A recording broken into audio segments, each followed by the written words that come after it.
Hello, this is Gary at Jack Raven Bushcraft. Thank you for watching our video. This week I'm going to talk a little bit about beech nuts.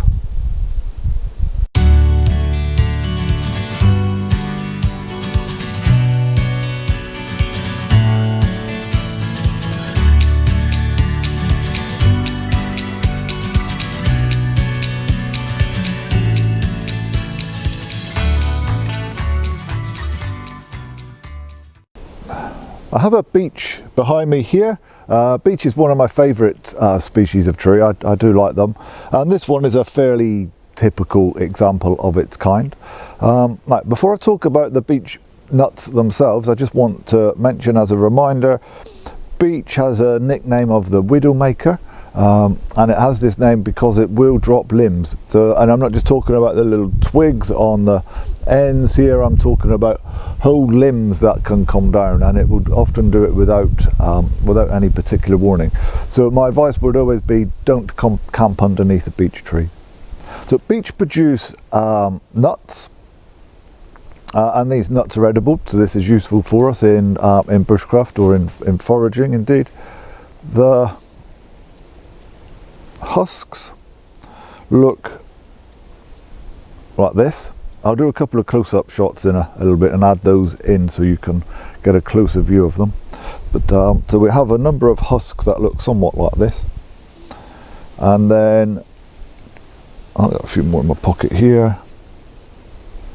And then what they do, so they open up a little bit like this. So they open up into 4 sections. So if you've seen Stranger Things, it reminds me of the Demogorgon on Stranger Things. It's that kind of appearance.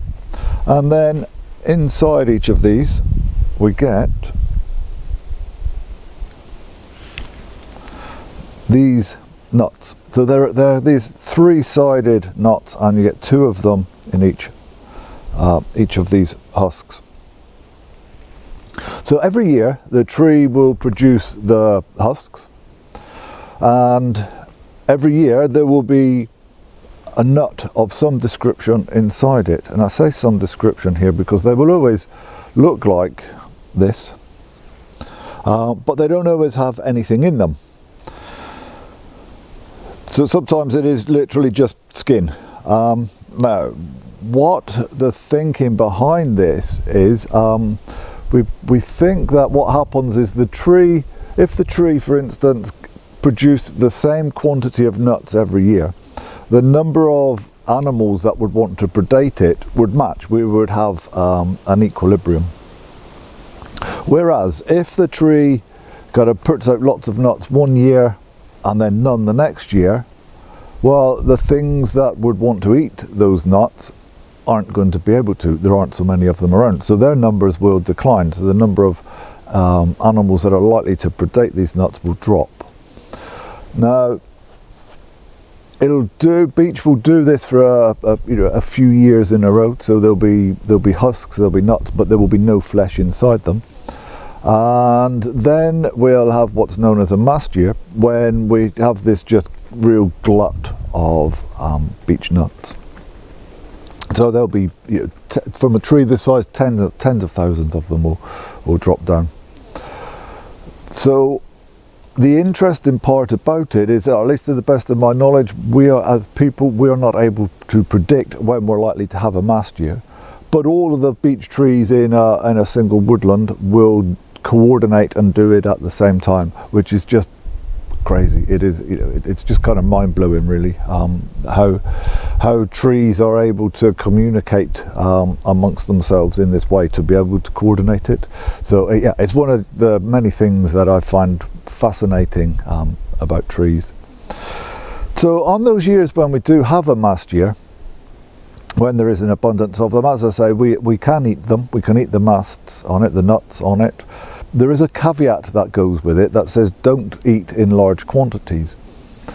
Now, one of the things that I've discovered when it comes to foraging is that when you hear these things, such as don't eat in large quantities, it's often very difficult to pin down what people mean by that. So does it mean, for instance, don't eat more than 50 grams in one sitting, or does it mean don't eat more than 1 kilogram in any one year, that kind of thing? And as I say, it's very difficult to track down or to pin down that information, and so I'm going to leave you none the wiser, in fact, because I've tried to find this information and I've got pretty much nowhere with it. When it is a mast year, I do eat them. I'll just kind of, as I'm going along, maybe grab a pocket full, shove them in and just munch as I'm wandering around. I haven't suffered any ill effect from that. These are our beech masts before they've opened, so this is kind of what they're looking like as they're sat up there in the tree before they drop down onto the ground. They then open to reveal these two little nuts inside.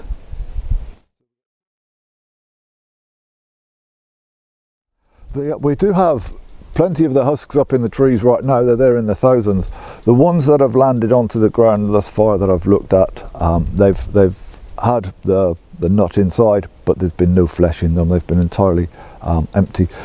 So I suspect that we're going to have to wait another year to be able to declare a mast year and to be able to start munching into those nuts.